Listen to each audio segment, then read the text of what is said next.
Welcome to the Win All Day Every Day podcast presented by Prairie Hockey Academy. My name is Barrett Kropp. I'm the host of the show today. My guest today is a great person that we've crossed paths in the hockey world over the last number of years, and I'm excited to have him on board.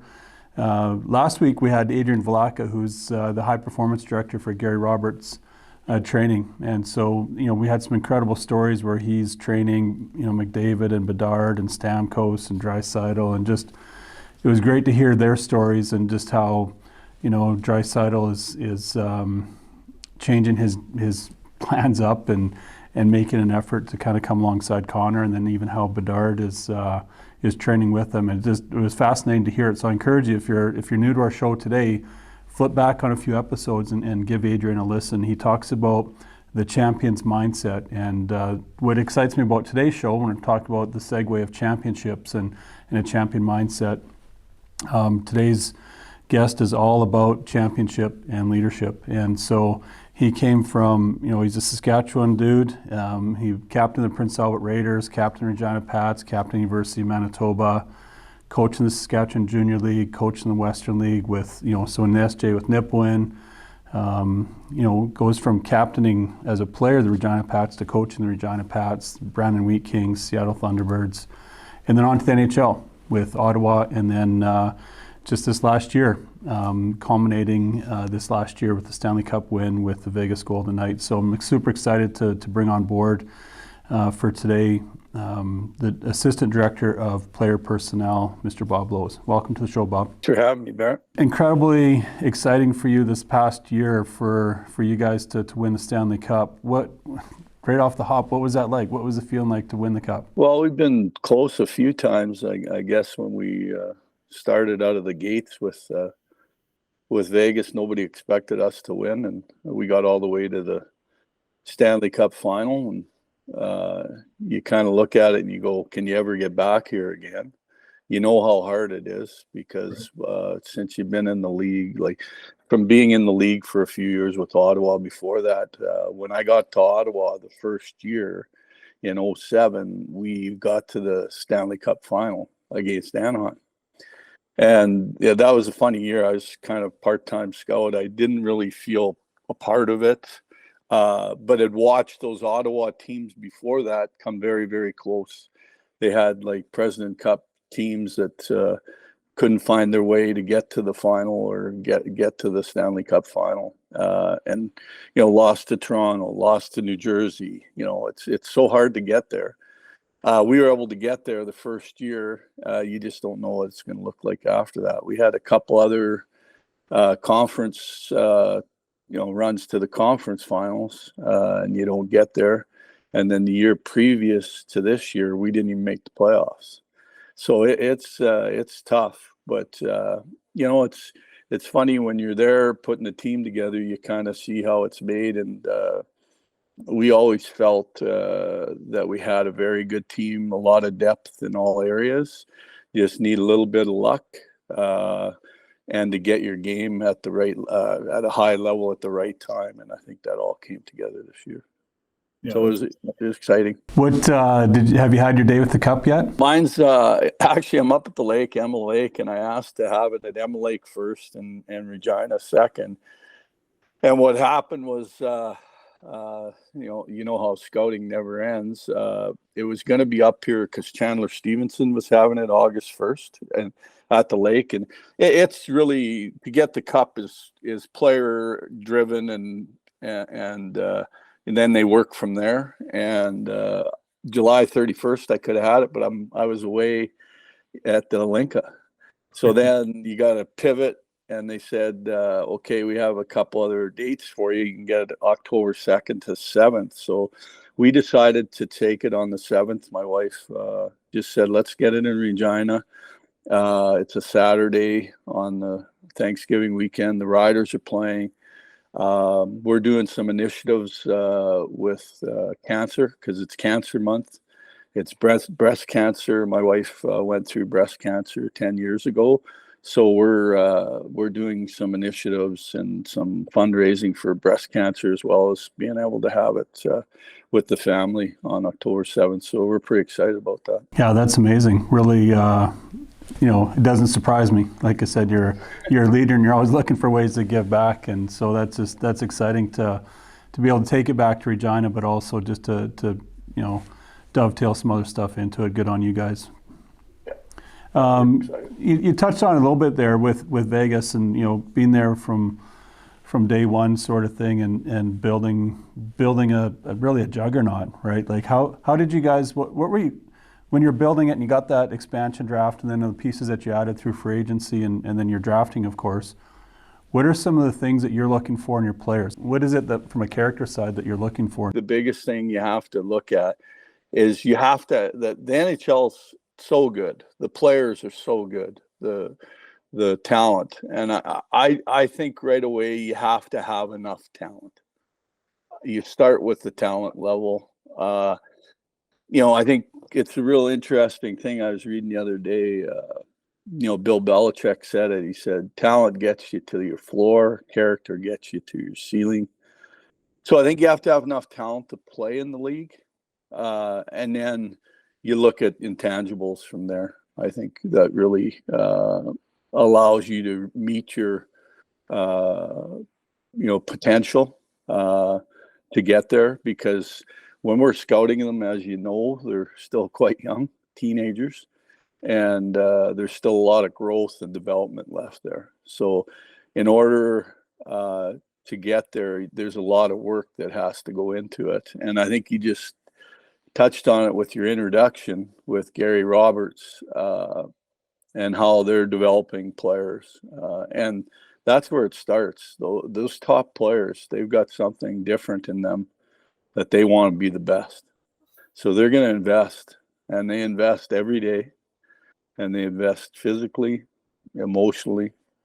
They put their best foot forward to want to be the best and want to be champions. And I think that's the character you look at.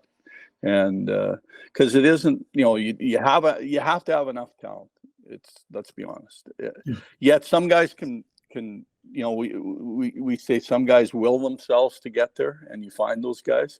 But for the most part, you have to be good enough to play. And an example I'll use is Braden McNabb, who is from Davidson, but played in Kootenay. And he's a defensive defenseman for us. He's big, he's physical, he's strong. People forget that he had almost a point a game in the Western Leagues last year. So there's a talent level that he reached at a lower level to be very, very good, and to have some offensive talent. Yet when he gets to the NHL, he's more defined in his role. But for example, you cannot be a defensive defenseman in junior and be a defensive defenseman in the NHL. It's too hard. I use Barrett Jackman as another example. Was all world for Regina, right? He played power play, penalty kill. He was out in the ice all the time. He gets to the World Junior and he plays more of a shutdown defensive role, and that was his role in the NHL. But he had that enough talent that he was just the best defenseman on his team and one of the best defensemen in the league.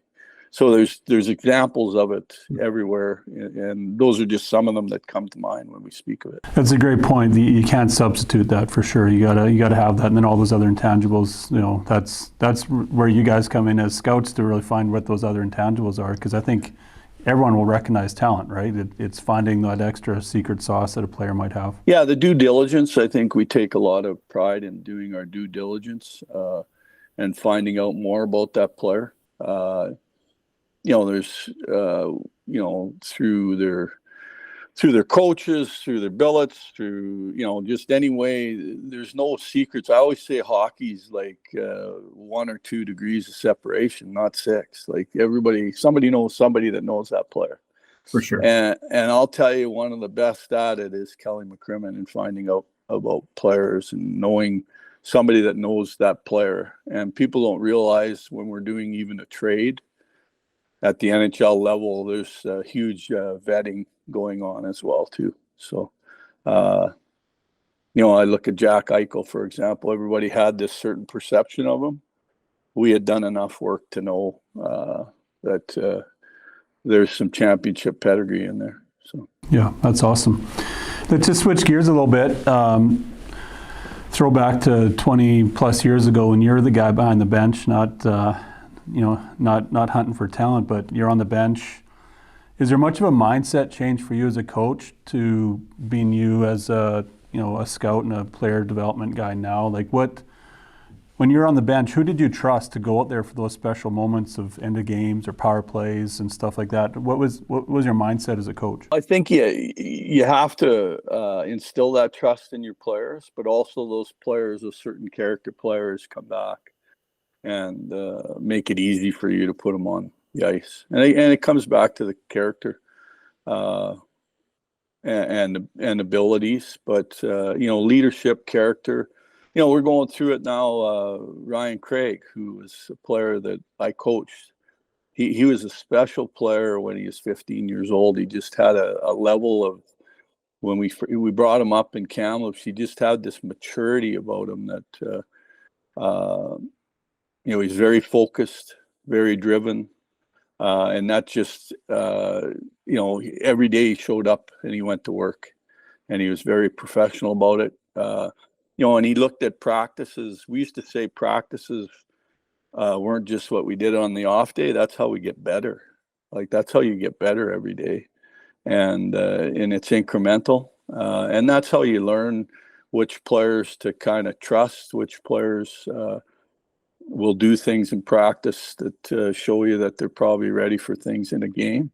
And there's some experimentation too throughout the year, trying to see who works. It's no different than changing up your lines or your D pairs or experimenting with who should be on the ice. I think you have a mindset of who those guys are, but you don't have a full appreciation of it until you get down to the end of the year. And I think it's through trials and tribulations that you've been through with your team. And it doesn't hurt to give certain guys opportunities. Some guys, as a coach, it's not about perfection. It's about excellence, pushing for that excellence. But I remember I made some mistakes. A lot of times there's certain nights, maybe I didn't give a guy enough ice time. I would recognize it myself sometimes, or where I made mistakes. But a lot of times if a player came up to me and was honest about it, I would just say to him, sure. I said, there's opportunity. If I would explain it to them. I think they always deserve to have an explanation, but sometimes it just happened. So then I would say to them, well, I'll take that into consideration. I'll give you that opportunity, but it's up to you to be ready. And for me, though, take the entitlement out of it, right? I just have a tough time with, when players think they're entitled to something that they have to earn, right? Mm-hmm. I still think that's in the game. I still think that you have to earn your ice time, earn your coach's trust. Right. But part of that, the coach should be open enough to know that he's not perfect and that there's mistakes made. And I made tons of mistakes. But part of it is reflecting back and saying, okay, I should have, and I came to, I remember a few games in the Western League and we got into a game and maybe your fourth line didn't get as much ice time. And I would go to them and just say, guys, I lost you. It was one of those games. I'll make it up to you. You guys are an important part of our team. We got to get you on the ice. So you got to find, and that might be a game where there's a lot of specialty teams in that fourth line. There's some of those guys that don't play specialty teams. Then it's up to you to get those guys on the ice and get them back involved in the game. And then there's certain nights we'd have to cut it short if we were behind to try to come back, and you just explain to them. But if you had their trust, they'll give you everything. When I won a championship in Nipawin, and when we won a championship in Brandon in the Western League, both teams had very good fourth lines, role players that helped us win. And then I look at our NHL team that won this year. Our fourth line was so important to our success. And your fifth, sixth, D. Everybody's got a role to play. I think now everybody plays. it's important to get everybody involved, and that's a good thing. More so in hockey right now, is I think it's coming that every player that dresses needs to give you something to win. Yeah, that's some great analogies there in terms of just that entitlement, the part where there's such a fine line between entitlement and confidence, right? You want your player to have confidence, but Yes. not just being like, you owe me this. And so whenever you see a player that has that entitlement mentality, it's really hard to throw trust onto them, right? It takes a lot longer than a guy that's just willing to go through a wall for you. And I think you touched also on a point there, that line of communication is so important, right? For you as a coach to recognize it and to communicate to them even before they come to you and start whining or complaining. It's like, hey, I lost you. Let's make sure you keep doing your thing. I'm going to get back to you on this. But also, I think it's important for players to understand, it's not up to mom and dad or my agent to go and talk to the coach. Like I got to have the maturity and the courage to own some of that trust myself and go sit down and not pester a coach every day and being like, why am I not getting the ice time? But just have an honest conversation. I think that's what I'm hearing you say. And I think you respect that. For me, I would make a conscious effort to make sure where everybody knew where they fit. And, sometimes it's still that 20-80 principle. You spend 80% of your time on 20% of your players. And you got to try to get away from that. Like there's the guys that every day are going to show up and give you everything. And nobody's like you're going to have other guys that are disgruntled or guys that you have to try to, kind of keep in line. Like not everybody's a model citizen. And so you have to make sure you're still touching base with everybody.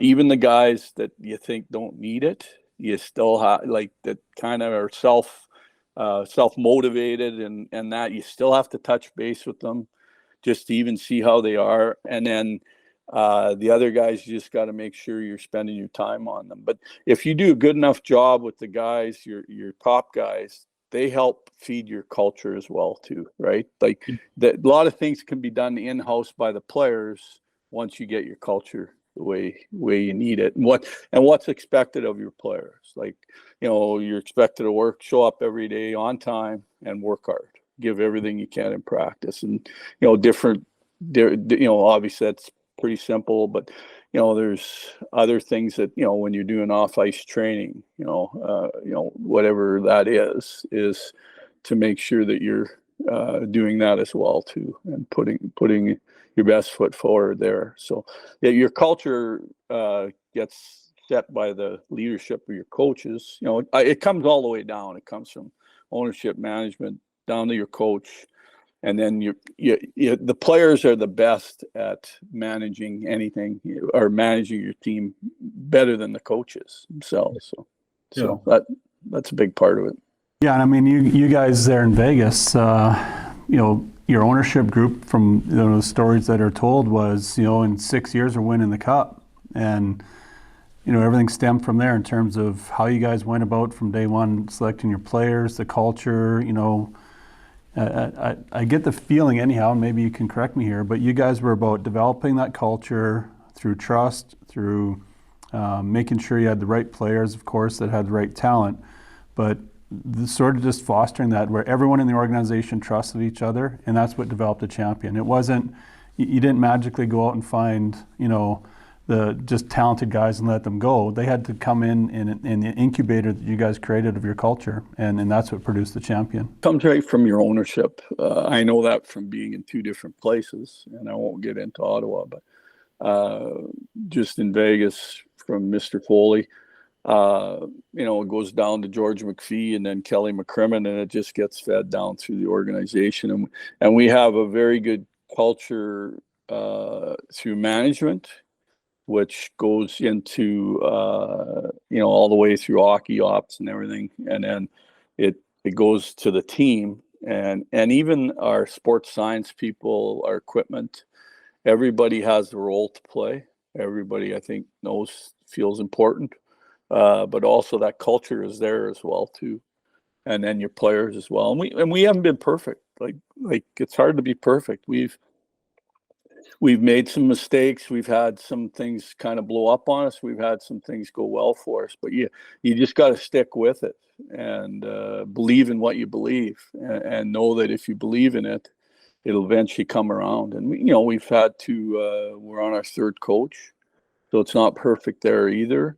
I think each coach kind of brought us to a certain level, but the last coach that we hired, Bruce Cassidy, was the final piece, I think, of the puzzle that kind of got us over the hump and got our team to play the way we needed it to play, and the structure that we needed to play in all areas in order to win. So it's fine tuning all the time, and then you can't rest. We were 2 days later, or 3 days after, or 4 days after we won the cup.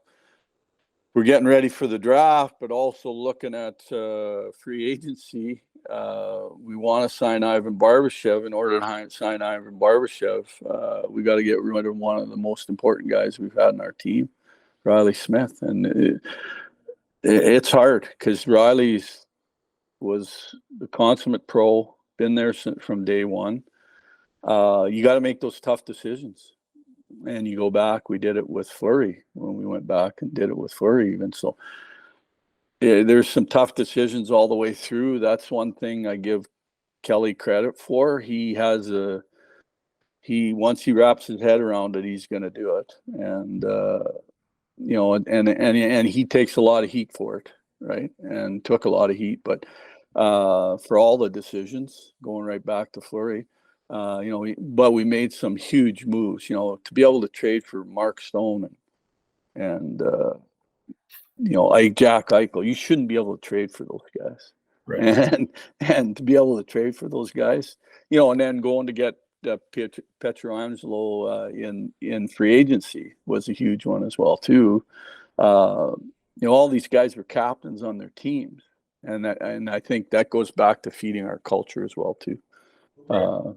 But it's an ongoing thing. It's just daily. You gotta, we're still, working through things, and different things come up, and you have to address them and be prepared to work through it with what it is. The team is always the first, is first, and that has to come first, and then everything after that has to fall in place. So, yeah. When I was at Trinity Western University and we're moving from the college ranks to the university, I gave Gardner McDougall a call out at UNB and just said, "You guys have got a juggernaut. What is your secret sauce out here?" And without hesitation, he said, "We recruit captains."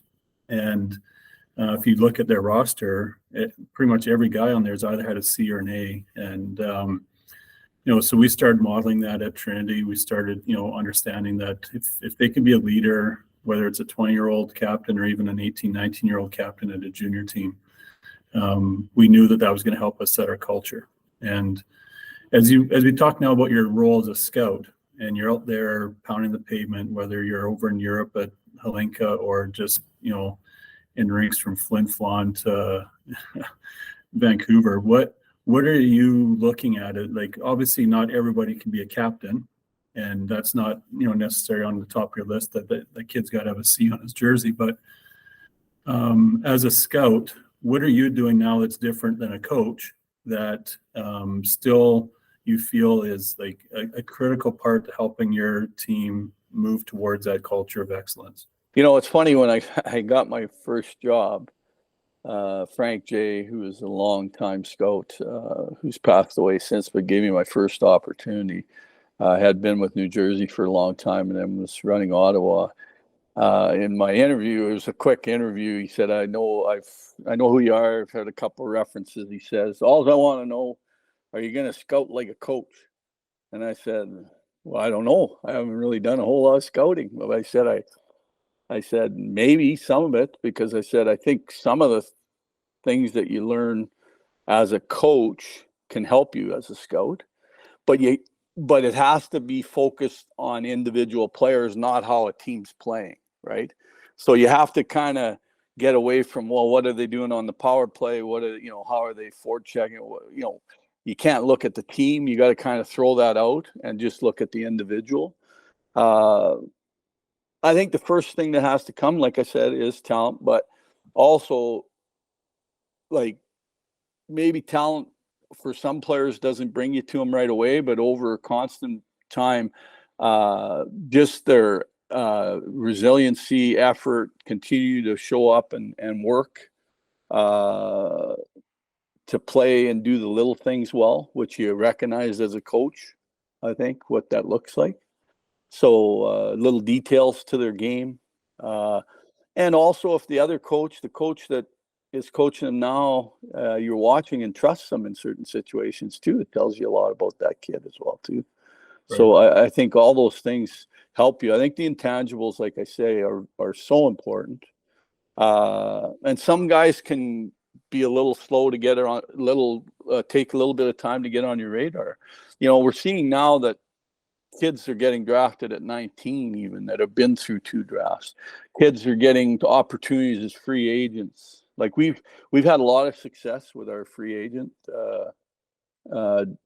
defenseman. We it started with Dylan Coughlin, who played in Tri-Cities, had, you know, 2 or 3 really good years. We brought him to camp, signed him as a free agent. He's playing in the NHL now.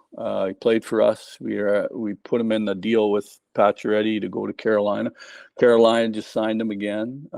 Zach Whitecloud, who we signed out of college, who's playing with us now as a free agent. Braden Pahal, who's a PA boy from Estevan kid that was captain of PA. What brought us to Braden is his competitiveness and being a captain. That same thing. Like you said, you can't get all those guys. You know, all those guys can't be, especially when they're 17. It's hard for them to be a leader on their team per se. They're just trying to find their way. But for the older players, you expect that of them. Or through our development, we expect our players when they're 19, if we drafted them at 17, to be leaders on their team. Right. So we push for that. We look for that maybe if they've been a leader in minor hockey, right? If they've been one of the, you know, better character kids in minor hockey on their team. So how they treat their teammates, how they interact with their coaches, just what type of citizen they are is huge. Yeah. But it all takes some time to get there. Sometimes you can see sometimes on the ice. Other times you can. Other times, what I say to players, or what I would say, is just never give up. It's hard. There's only 7 rounds in the draft now. There's guys getting drafted from all over the world. There's not many players, but it's easy to say, "Well, I wasn't drafted. I'm not going." Well, if that's your mentality, then you aren't going to make it. But if you stick with it, there's still an opportunity. And for me, I don't. I used to look at players that played in junior and played for me. The guys that didn't go on and play in the NHL didn't fail. They've done very well for themselves. Like very, for me, it was about have you maximized your abilities? Have you because not everybody's good enough to play in the NHL, but have you given yourself every opportunity? If that's your dream, have you given yourself every opportunity? And if you weren't able to get there, you didn't fail. Right? A lot of the things that you've learned through trying to get there and be there, you'll be successful at whatever you decide to choose outside of hockey. Or you have opportunity to maybe get into hockey. Like I was never good enough to play in the NHL. I think I maximized playing in the CIS, or it was Can West, but it allowed me to get experience and know that I wanted to stay in hockey after. So all those things. And then the ultimate goal was to be in the NHL. Well, when I couldn't play there, then I wanted to coach there. Then when I wasn't good enough to coach there, I kept at it and was able to scout there. And then you don't know how far you can go with it. Are you just going to be a part-time scout? Are you going to be a regional scout? Are you going to be able to be a head scout? You know, it's just, you just keep with it and never lose that dream. But just but I refer back, and sorry to jump around, but I look back at all the experiences I had, the great coaches I had, the mentors I had, helped me get to where I am today. And I think you can be successful in a lot of different things. And I think turning out. We used to say we're in the job of turning out better people, not necessarily better players. But I always believe the best player you can become is as good a person as you can become. Mm-hmm. I used to say that too. I think there's a correlation there too. So For sure. I don't know if that answers your question or whatever. No, I get rambling sometimes. I get excited about talking about this sometimes. My wife gets a little when I get around people when we talk hockey. She just said, "Oh, here he goes!" Like, get on the soapbox. But it is like like you said, and you go back to Gardner. Those guys have now got their program where they can pick who they want. Right? They're at such a level, so he can just hand pick guys and be very, very, I guess, picky, I guess is the right word, and scrutinize things, and only need a few guys. But he can go in and say, okay, I really like that guy. We need a defenseman, and he might be the captain of Kelowna. He's been there for 4 or 5 years. He's worked his way up. He's exactly what we want, and we're going to go after that guy, right? So that's what they've built. Character, you can never have enough character. Mm-hmm. Okay, like that's just you're never going to have too much of that. Yeah, for sure. Let's just switch gears a little bit. It's a bit of a segue. When you're talking, that coach to scout, and you're not looking at the individual player, as opposed to what they can do in a system that a team has. The landscape in Canada, North America for hockey is changed at warp speed even this year, with the BCHL sort of going their route, and how now they've got a rogue feeder system through the JPHL. The pathway for a player is not standard play minor hockey, play triple A's, go to junior. It's 10 different directions now. As a scout, where do you guys land on some of that pathway stuff? Like, have you made sense of it yet? Do you lean one way or the other? Like, what's your thoughts? It's a little bit younger. The pathway for us, our pathway is still major, junior, USHL per se in the States, or college. Europe, obviously kids are playing at all different levels. For me, it's just go to the place that is best for you, I think.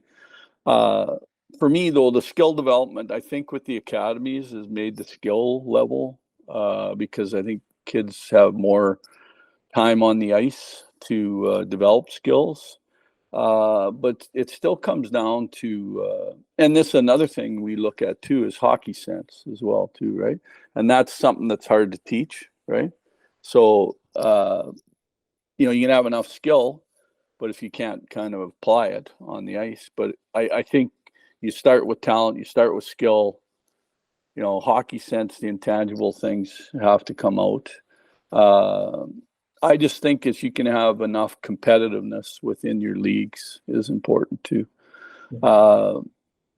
It's one thing. I think when academies first started, they had a tough time finding enough competition to play, right, in their areas. I think now they've done a very, much better job of playing a few more games, or making sure their games are competitive and having a competitive league. And I think that's probably expanding as each year. So I think that's a big part of it, because you still have to be able to play, and you still have to be able to apply the skill sets, right? Because it still comes down to, we don't go and watch a kid do his skill sets, but we'll go watch to see him play in a game.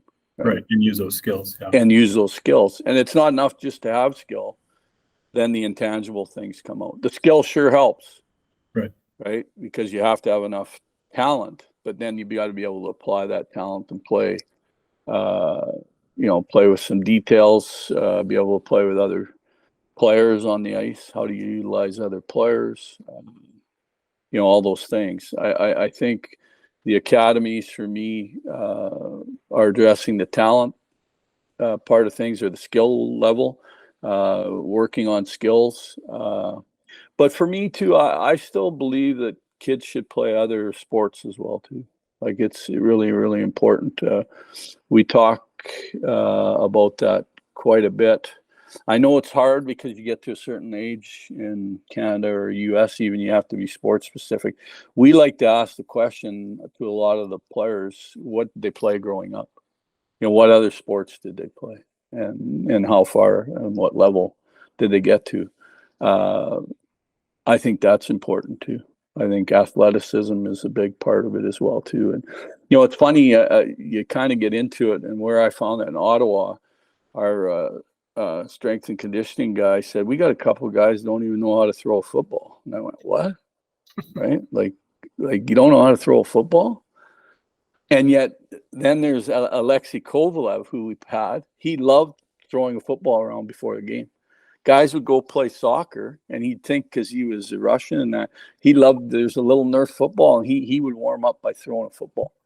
And you'd think that would be some guy from either the States or Canada or whatever. So it's kind of interesting. But playing other sports, I think, is important as well too. If you can incorporate in that a little bit, you don't need guys getting hurt, but just kids playing different sports, just hand-eye coordination and just movement, I think, is important as well too. You at a academy might have ability to kind of do that a little bit more with your players. Especially, I look at, when does your season end?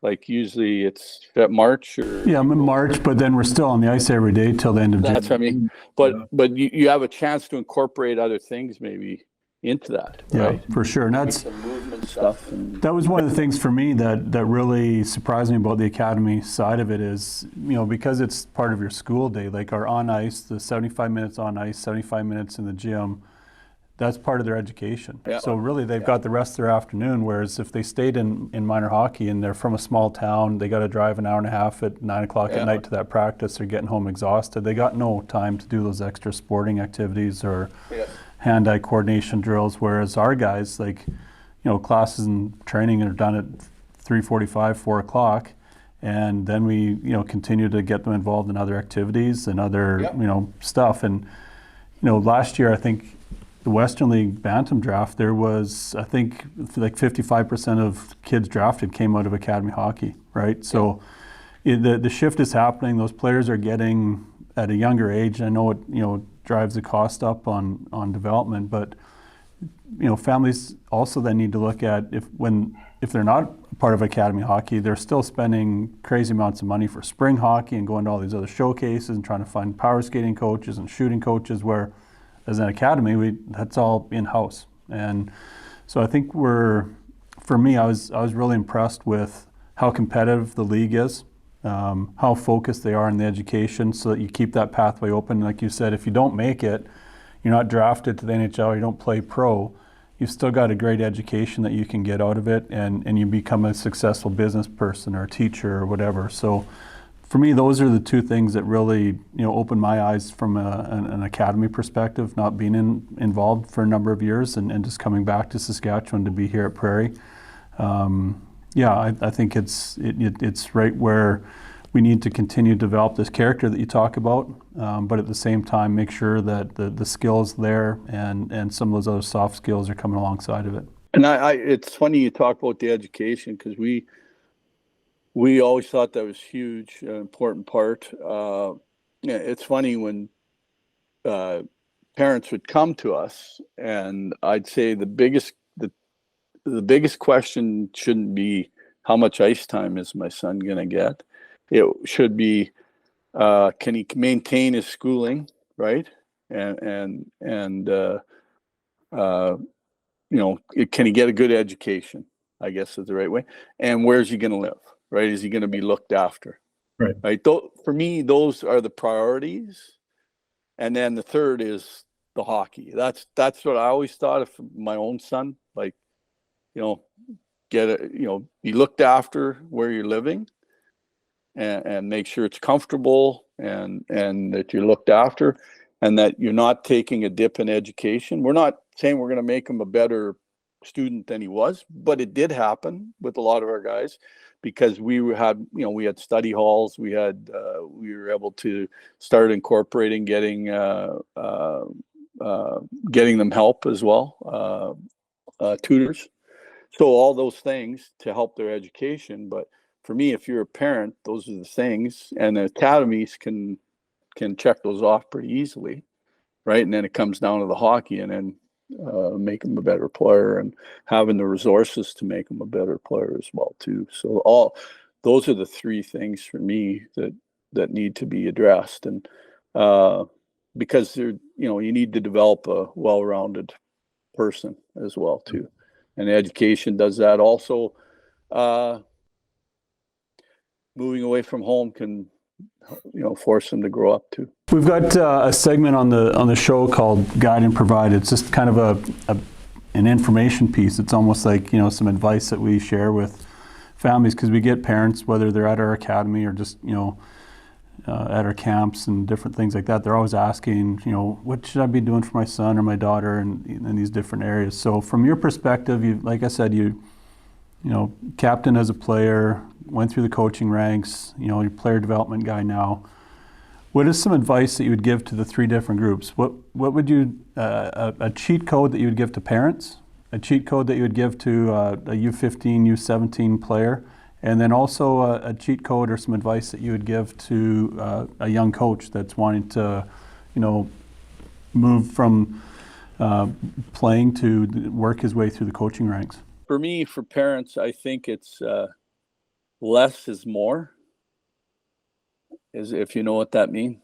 Like, don't, less is more for you with them. Like, help them, give them resources, but then back off, I think, a little bit. Like, put them in the right hands and let the people that are doing that, let them coach them. Let them do things that help them to get better. I think sometimes as parents, we feel we got to be so involved, right? Or we're not doing our job. Well, if you've put them in the right spot, like sending them to the academy, and everything's taken care of, like I said, education and everything, let the people there do their job and work with them. If you have some concerns, don't always let your son or daughter deal with it at times. But also, if there are some, you can always come and you don't necessarily have to address it with your son or daughter all the time, right? That's part of growing up. It's part of finding their way, is allowing them to make mistakes sometimes, but also be coachable, right? And if you trust the people that you've put to do that, or put them in the hands to do that, just back off a little bit and be a parent in other areas, right? You don't have to be the parent in the sport or in hockey, right? Or be the coach, right? Or, be hard on them. If they're not living up to what that expectation is of you or whatever, then I'm sure the coach knows that as well too. But also sometimes parents have too high expectation as well too, and just allow them, less is more. Allow them to be kids, allow them to be young adults. It's not perfect. It's not a perfect world. It's not a perfect science. So I think less is more. I don't know if that makes sense. Yeah, I like it. Yeah, for sure. It's for a player, good advice. For a player, I would just be ready to be comfortable being uncomfortable. You know what I mean? Like, allow yourself to be pushed a little bit, if that's what you're there for. And I'm not saying it in a bad way. I'm just saying it. In order to get better, you got to be comfortable, being uncomfortable. Like, you have to be willing to give more, to do more, to work harder, if you really want to get better. So be comfortable being uncomfortable. It's easy to do things when it's easy. Like, when things are easy, everybody would be doing it, right? So if it was easy, everybody would be doing it. So work on the things you're not good at, right? If you got a good shot, well, don't just go out and shoot pucks because you're good at it, right? Work at the other things that you're not as good at. If you need, for a defenseman, if it's pivoting or quickness drills, work on the things you're not good at, right? And work hard to get those up to the level of the things that you are good at, right? So, and allow your coach to coach you too. Be coachable, but being comfortable, being uncomfortable is something that I would say a lot of, as a young age, kids are trying to find their way, and it's hard with peer pressure and not looking, not being perfect at something, right? But it's is to put yourself out there to work at it and to get better at it. That's awesome. And for a coach, I would just say just continue to work at your craft, continue to be diligent in getting better and addressing your flaws as well too. But just and for me, I always and we talk about a lot too, is be fully engaged in what you're doing at this time in your career. Right? You can't. For me, it's some people, they get a job and then they're looking for their next job, right? And they're not fully engaged in the job that they're doing because they're already looking at that next job or trying to get to that level. I think if you do I never, and I'll be honest, I never conducted myself that way. I always looked at the job at hand. I think at the end of the year, you have time to reflect and say, okay, what are my opportunities? What does it look like? How do I maybe get there? But when you're fully immersed in that job, or when you're in that job, fully immerse yourself in that job and do the best job you can. And it's so different. And I look at it, if this is your group of players, don't look at, well, we don't have this, we don't have that. Coach the kids you have and do the best job you can. Keep continuing working to get better and address your weaknesses as well too. And I'd go back to a long time ago. When I first got to Brown, I was never good at the power play, and it was still. And it's funny, I got there. I thought head coach got to be. Well, Kelly came to me and he said, "Well, Mark Johnson, our assistant, is really good at the power play." He said, "I know you're good at penalty kill. We're number one in the league in penalty kill. Our power play isn't very good." He said, "If you let Johnny do it," he said, "I know he can do a really good job." And you know what? I learned from him. Like, I learned more from him. He taught me, and I was the head coach. So there's just continue to look at things you can get better, utilize people around you, and do the job with your group of people and the team you're coaching. Don't look anywhere else. Just look at that and focus on that. I don't know if that's good advice. No, I think it's on all those fronts, whether it's for the parents, just that guide and provide. Just give them the opportunity and let them do their thing. Love them, whether they score a hat trick or a shutout or win or lose. Like, just keep loving them, right? And for players, your love shouldn't be equated on how well they play. Like, that's not like, it's like just like, they're going to fail. They're going to play good. Sometimes they're going to play bad. Yeah, so that's life, for sure. Yeah. Go ahead. And I love that uncomfortable, like just being willing to be uncomfortable. I think that's such a great piece of advice for players. Like it's easy. Like, if you're always the best player on your team, you're not going to grow and develop. You got to get uncomfortable. You got to find ways to grow. Well, I'll use an example. Just a recent example that made me think is the Barlow kid that plays in Owen Sound, Kobe Barlow. He played in the summer and he's a great example for everything we've been talking about. So last summer at Alinka, he's playing, when it was in Red Deer, he's playing on the fourth line, killing penalties, and doing a hell of a job. He scored 30-some goals as a 16-year-old, and he's playing on the fourth line. We all know that Alinka team can be stacked. It's the best kids in Canada. Takes his role, plays really, really well, goes back to his team in Owen Sound. Well, he's the captain at 17, which is unheard, that doesn't usually happen. Has a great year, scores 40-some goals, comes back in the spring when there's less guys and he's playing on the first line where he probably first top two lines. But when you interviewed him, and there's other guys in between there that kind of we'd heard weren't happy with the roles and stuff like that. This guy, because he was just character, stayed and was humble and worked. He got drafted in the first round, got drafted high by Winnipeg, but he was captain for a reason. But in the end, we asked him about it in his interview. He said, well, it's a good team. You know, you got to be willing to accept your role. And you know, we said, but a lot of guys, you know, he said, well, you're on a team for a reason. You know, you could just see the character, and you know that kid is going to give everything he can to be the best he can be. Right. But he was accepting of less on a very good team. And in the spring, he ended up being one of the top. And he played, I think, with a broken wrist or something like that. Like but he it was just an interesting. And he came from, it's funny, his background, and then when you started digging into his background and how he grew up and his family, there's a reason why, right?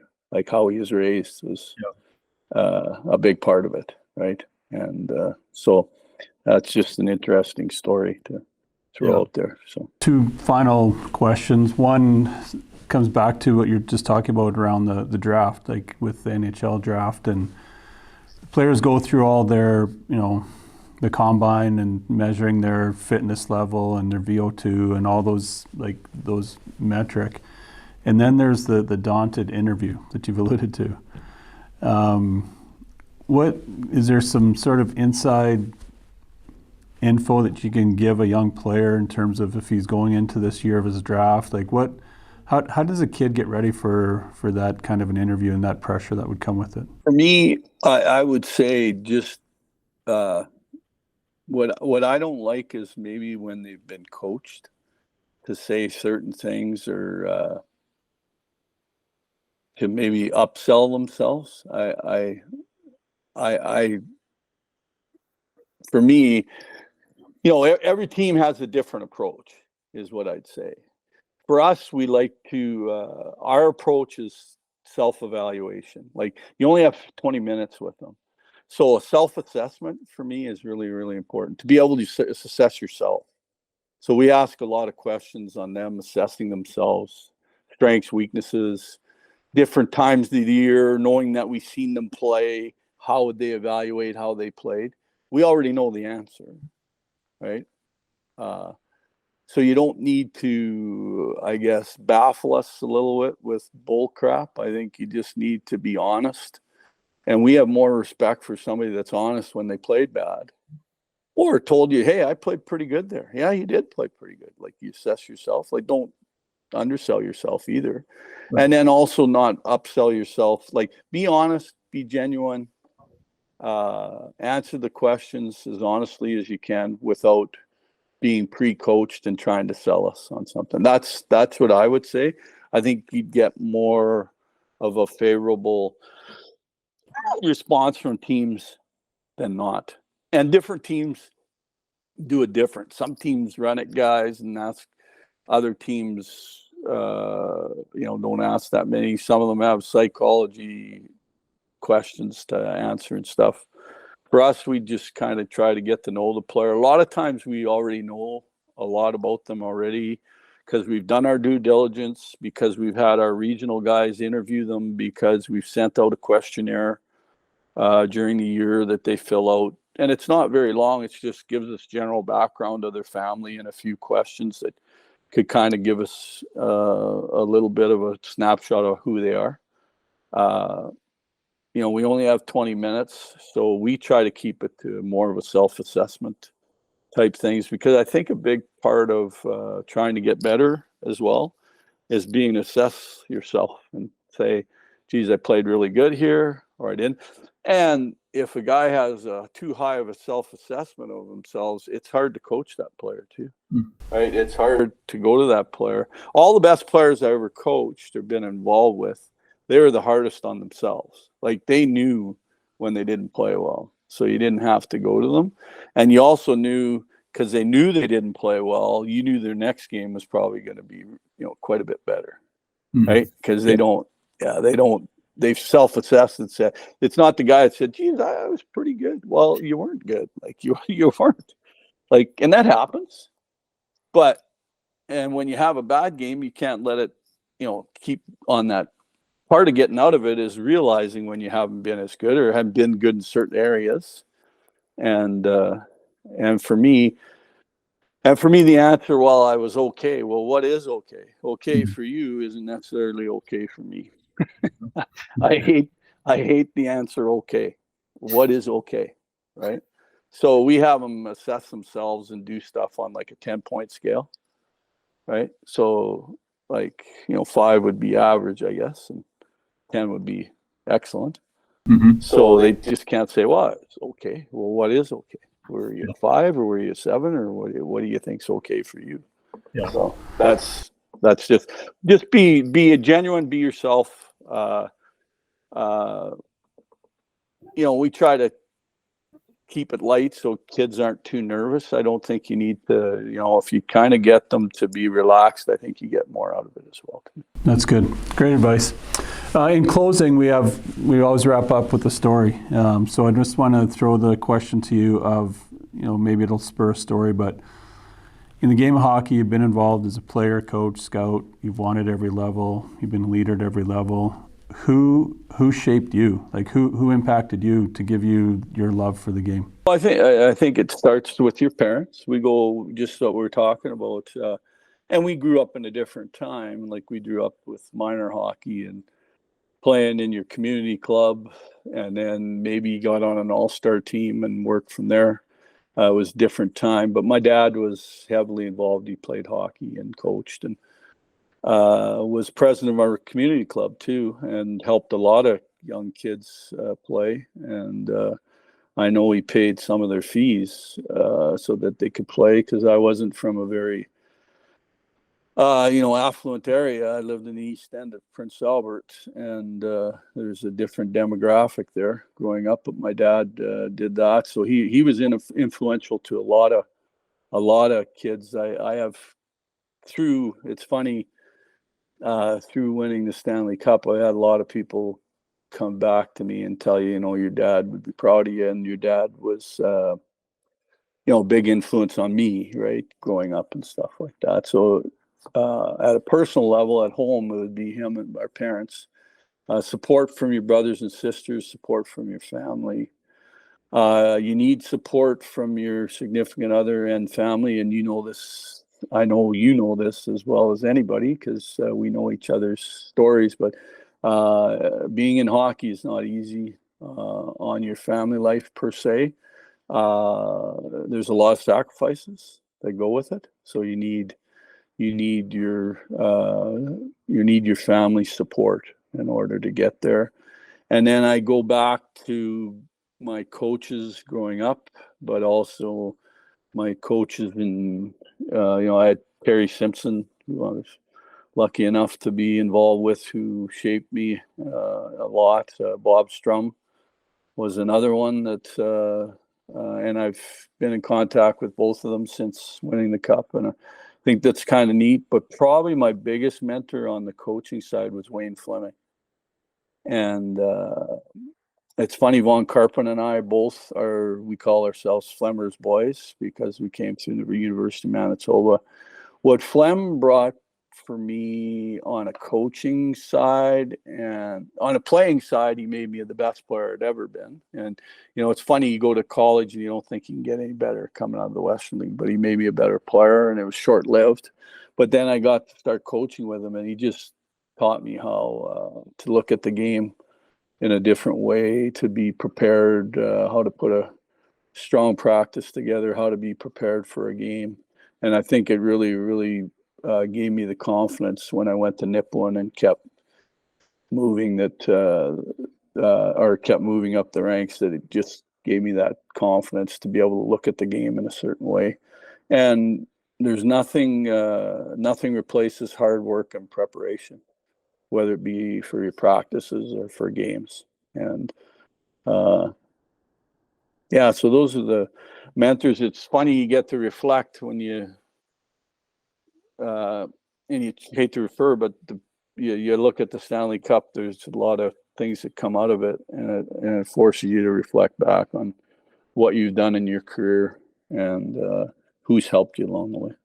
Yeah, that's great. I really appreciate it. And I appreciate your, I remember back in the early 2000s, we just moved back from the Czech Republic and had the chance to be a fly on the wall in your office working with your Czech players, Ivo Kratina and Robin Kovac. And yeah. And we appreciated that. I thought it was so important what you did with them to help them. And it also, I always say it's funny, different situations provide you with opportunities to meet people or to form, I guess, friendships and relationships with people. And I go back for you and I. I know it goes back to PA before playing midget there, right? Yeah. And then my sister, you knew my sister. And then, so it's funny when we were looking for somebody, I already knew who you were, hadn't really, knew who you, hadn't had a real relationship with you. Yeah. But it goes all the way back that far. And then you build that relationship from there. And then we've stayed in touch ever since I followed your career. Yeah, and I remember just seeing, when you talk about that hard work, I remember just coming in, and whether it was before practice to work with the fellas or afterwards, and just seeing, like, you just always had your nose in a book and you're always working on stuff. And for me, it was a real eye-opener of, like, it's not just, being out on the ice and running a practice or standing on a bench. Like, the grind of what it takes to be a coach was something that I took away from our time there in Regina, and that I've, tried to make, an enhanced part of my coaching style, is just knowing that it's going to be a grind and you got to put in the work. And so you're one of those guys that's influenced my career in lots of different ways. And so I appreciate you. I appreciate your time today. It's an honor to not just talk to a Stanley Cup champion, but just to see how humble and hardworking you are, to give credit back to so many other people in your life. So I thank you for the time today, Bob. I really do appreciate it, and hope that the rest of your summer goes well. And that October 7th date in Regina, people get out there and support that. It's going to be a great event, and I'm sure we'll see some great photos online about it too. Thanks very much, Barrett, and good luck to you and your academy this year. And if there's anything else I can do, just let me know. Right on. All right. Well, thanks again, Bob. Have a great day. Yeah, take care. Thank you for listening to this episode of Win All Day Every Day podcast, presented by Prairie Hockey Academy. If you enjoyed today's episode, we would ask that you follow us on our social media feeds so you can get weekly alerts when we drop a new episode. Plus, if you could leave us a comment and a rating so that other listeners can have the opportunity to hear about this podcast, we'd greatly appreciate it. This allows us to grow our awareness of today's show and further episodes. Thanks again for listening to this week's episode, and we look forward to seeing you in the future.